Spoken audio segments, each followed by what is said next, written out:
Kyle here from allmediareviews.blogspot.com. Marillion Monday. So I got 7 of these left, I think. So after this one will be 6, and the countdown will continue. But so today I'm going to be I'm going to talk about the 11th studio album. No, considered the 13th studio album actually from Marillion. Marbles, the double album. Yeah, I mean, for most part, it's considered a double album. I have a vinyl I'll show in a few minutes, some things I've probably added about that. But so I've got 2 copies, as appears here, of the quote-unquote double disc version. Originally was referred to as the campaign edition. I actually originally bought the single disc. It's a long story that I don't remember every single detail about, but it was released May 3rd, 2004. 27th of April was when the pre-orders received it. Man, I don't know how to... The whole gist of it I remember is that... So I pre-ordered Anarachnophobia, and I did not pre-order Marillion.com. But, I mean, I liked Anarachnophobia. That was in 2001. It was about 3 years almost to the day. Only a few weeks behind. That it was released from that point. But I did not pre-order this. I can't remember the reason exactly. I know there was a reason why I decided either how much it was. I mean, it wasn't because I didn't like Anarachnophobia. Oftentimes I'll pre-order from a band after loving the previous record or one of the previous records, and then the record I pre-order and get isn't as good, and so I'm kind of like, I don't know if I'm going to do that again. Marillion, of course, being my favorite band. They were my favorite band at that point, although I was kind of going back and forth a little bit with them. I don't know. All I know is this. I did not pre-order it, and I wish I had. I just kicked myself.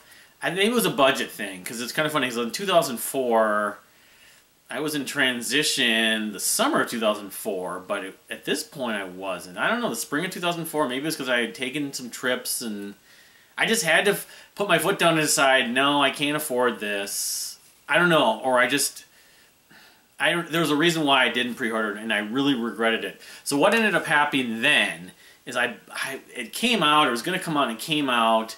I know it was a lot of money. Part of it was it was a lot of money to pre-order. The shipping, it would have probably ended up being like close to $50. I can't remember.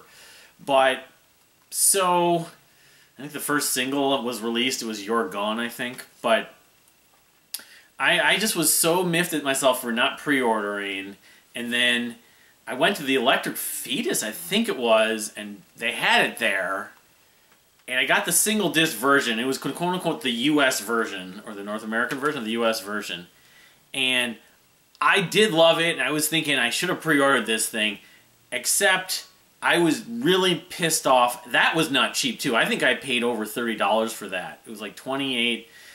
And it was not even the 2-disc version that was missing what I came to learn, obviously came to believe, were some really key tracks.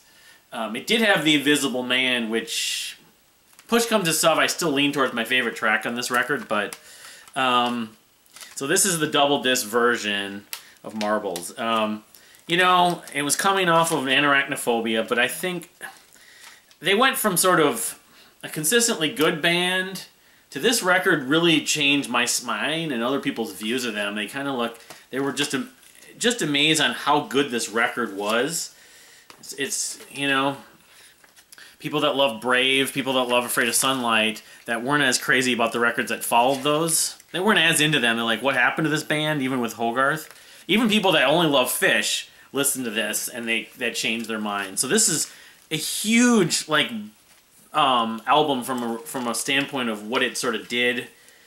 To me, it really re-energized and reinvigorated the band to an extent of seeing them as so iconic. And I always felt like it basically said I had sort of questioned or doubted them slightly, and it made me never want to doubt them again. Even if they have records I don't like as much, I knew if they're capable of making a record this good, I pretty much will give my, you know, sustained loyalty to them. And, you know, now I can say this. I don't know if I really feel like they put a record out as good since. Now, I'm spoiling a little bit of the rankings coming up in a few weeks, but so it didn't. Yeah, the single disc version that I don't have at the moment, but I wish I could show, doesn't have Ocean Cloud, doesn't have Genie, doesn't have The Damage, I believe, and it didn't have the fourth one. I think was. It was either The Only Unforgivable. I think it was The Only Unforgivable Thing. Yeah, those were the 4 tracks that it didn't include. And the track order is a little different on that version, but again, I don't have that. But this is the 2-disc version, the campaign edition, and now it's considered a double album with the Marbles Suite. I mean, The Invisible Man, I'd say, is still #1. Ocean Cloud is sort of 1A or a close second as sort of the biggest highlights on this record. They're both progressive rock epics, but you know, they're 13 and 17 minutes long, so they're not like going on forever, and they flow really well. They're very methodical at points, but Invisible Man has that hook, that a couple of hooks that builds, especially toward, you know, the climax is just unbelievable. Dun, dun, dun, dun, dun. I would listen to that the summer of 2004. I probably listened to that song 70 times. Every day at work, I had that song on over and over. In 2004, I wasn't in the whole process of making albums of the year that much, but you had Fate's Warning come out that's later in that summer, and then Pain of Salvation's B. The other interesting thing is that was the summer that fall that I discovered Kevin Gilbert and Toy Matinee. But the Ocean Cloud is really an epic piece. I also didn't realize, I think they mentioned Genie. Might be in that track. Not Genie. There's one song they reference from another song in this. I mean, is Marbles a concept album? Kinda. I mean, it's, you know, Hogarth's experience with marbles, playing marbles as a kid is sort of part of a reference. And there's the Suite. The Suite, I've never, you know, I can't remember if I've ever found, and I'm sure they have done all the Marbles Suites, part 1 through 4, in succession. It really works as like great vignettes or little segue pieces on this record, though. It flows for some reason. It just gives an added layer to this record. The shorter songs, though, Genie is a song I've always loved. It's very kind of almost trippy in a way, but also, and it has some guitar effects. There's a lot of great Steve Rothery guitar sustains and effects on this record. But, you know, one of the other big highlights on the second disc is Drilling Holes. People talk about the Beatles element to that, and I can hear it to a point, the real trippy later Beatles, but I just think it's a very, you know, riffy, you know, song that kind of, it just beats on you, like, you know, you get in your head, and I think of like Lord of the Flies or something like that, the kids on an island drilling holes when I hear that song. They talk about eating with the insects. Neverland is frequently praised, and while I do love Neverland, I don't like it as much as a lot of people. Some people think Neverland may be the best song that Marillion ever did, and I don't think it's not even in my top 10. It's still a very good song. It's closer, the floating sort of echoing vocals with the synths that Mark Kelly has. To me, it's like, well, is it about Neverland from Peter Pan? A little bit. I don't see it quite like that, because it's talking about wanting to be someone. It's more about, to me, about sort of someone who is doing what they want to do, or trying to sort of break through and be sort of, I don't think they want to get famous, but they want to make their mark. And they deserve to, but they don't really feel like anyone ever understands that how important what they're trying to do is. I kind of can relate to that to an extent. Like, I feel like a nobody. I feel like an invisible. Even on YouTube here with 150 subs. It's like you doing this for 7.5 years. So Neverland has always spoken to me in that way, in that wanting to be someone want to be, you know, it's sort of about what you're going through in life. I mean, in 2004, I was, what, 28 years old or something?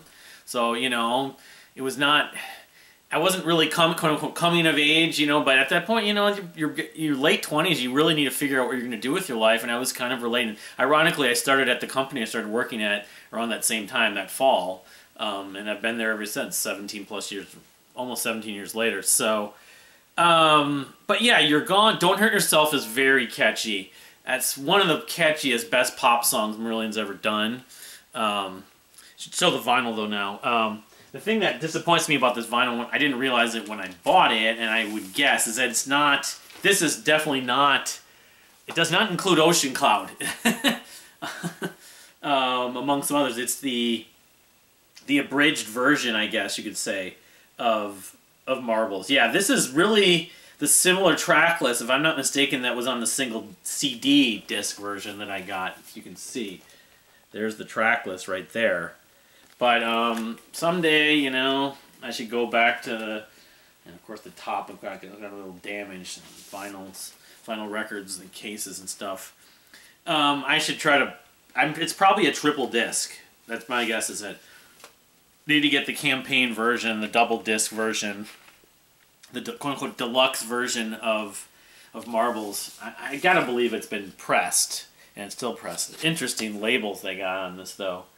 So it has, of course, The Invisible Man, Neverland, and Drilling Holes. And I think it has, well, you know, because Genie wasn't on. I was as floored by Genie as I was by Ocean Cloud when I finally heard those. Those songs were shared online, and it bugged me, and I was like, you know, did I donate to Electric Fetus and maybe Marillion in some, you know, indirect way by buying the single disc version? I never would have bought the single disc version had I known that. No, this doesn't have Genie either. So yeah, this is really the abridged version, or the US, which is weird because I bought this. I'm pretty sure I bought this from Racket Records, but I don't know. You wouldn't think they would have, with the marble and stuff. You wouldn't think they would have issued this with just you know, the bridge version. I mean, 90% of the people that own this record own the double disc version now. And of course, the campaign double disc deluxe version, you know, has everything. You know, it's on Spotify. You know, so I don't know. I mean, I have to. You know, it's kind of like that Ben Sinister record, Animals, doesn't have one of the extra tracks I really like on there either. I think it's Animals. Anyway, so yeah, I mean, this became a favorite of a lot of people. This Marbles, and did I go over every track? No, I didn't. Angelina, I once played on the radio. It's about a DJ in a sense.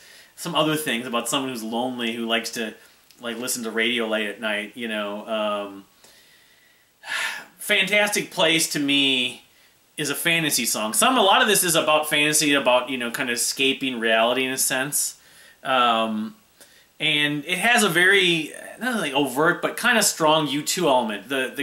The outro is really great, the kind of segue. It's very uplifting on that song.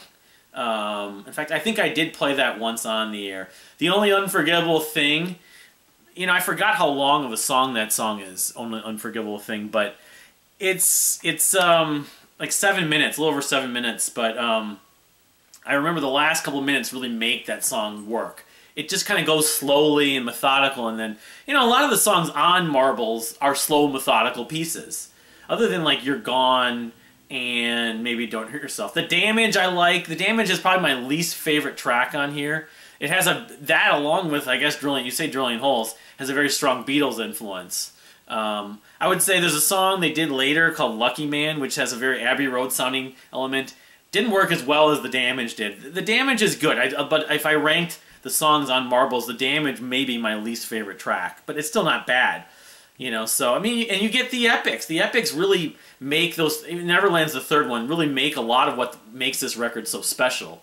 Ocean Cloud, just, you know, the capturing this guy at sea who's in, you know, kind of, he's being seduced by his time, you know, on a boat, as opposed, but it talks about different parts of the globe, like Barbados, and, you know, there's a romantic element to Ocean Cloud, especially someone like myself at the time who single, pretty much was you know, the sort of, I wouldn't call myself a hermit, but I definitely lived alone, spent time alone, and so I could really relate. I always just say my music is my companion or my significant other, and, you know, the way that song climaxes, the guitar riffs, that's one of the heaviest songs that Marillion's ever done, especially in the last couple of decades. The guitar riffs are pretty heavy at that point. It's not metal, but... So, I mean, a lot of people just love Ocean Cloud, and thankfully they've been playing Ocean Cloud live. For a while, it was like Ocean Cloud was this bonus track because it wasn't on the single disc version. But, I mean, I don't know if the band looks back on it and feels like they never should have released Marbles without Ocean Cloud, because you kind of think that's what they would have done. I don't know if the label, like their own, like the distributors, like, you know, we're not going to be able to release this as a double CD, so you have to take something off, and they just by default, because it's 17 minutes, they took Ocean. I would have taken some of the shorter songs off of it, but because people who are buying Marillion are going to love, most kids love the epics. I mean, I could probably count on one hand the number of epics they've written that I think that are just okay or less than that. Whereas they have probably a dozen songs over 10 minutes that I love, and it's like most Marillion fans feel the same way. So I don't know why you would take off Ocean Cloud. I can maybe understand Genie, although Genie's amazing, but I don't know. I don't know what went into the whole selection of what songs ended up on the single disc and not. You know, maybe there were a couple different track orders, but I think Steven Wilson did do some mixing on like Genie. But it wouldn't be on this. It would be Dave Meegan. Okay, he mixed Angelina, but yeah, they brought in some other people here. I know, and Lucy Jordas, of course, gets some thanks. And I have to see, because I know that Steven Wilson got slightly involved with this. He worked with that, maybe, unless I'm thinking of Marillion.com. I know he's off and on. He's been involved both with Marillion and with Fish, because he played on one of Fish's albums, which I would do a Fish video I have to talk about. But yeah, there it is. He mixed her Angelina. There it is, Dave Meegan, and they both did it. And then Genie was mixed by Steven Wilson. So yeah, I mean, I was thinking the song Genie, you can hear the the sonic level of that. You can hear how it'd be someone like Steven Wilson that would mix it, but. Anyway, so that's it for Marbles. You know, you got what's your take on Marbles? Some people think it's the best Marillion album, which I would have a hard time arguing with them. You know, but where do you put Marbles? I would say the majority of fans, not every fan, but majority of fans, especially that appreciate Hogarth, put this in the top 5. Some of them even higher. Yeah, what's your take on Marbles? You know, so we got another Marillion. I'll do another Marillion review. So we got 6 left. So we'll have 5 after this week. And as we continue to plot along and finally finish this up. But thank you for watching, Marillion fans, and we'll see you next time.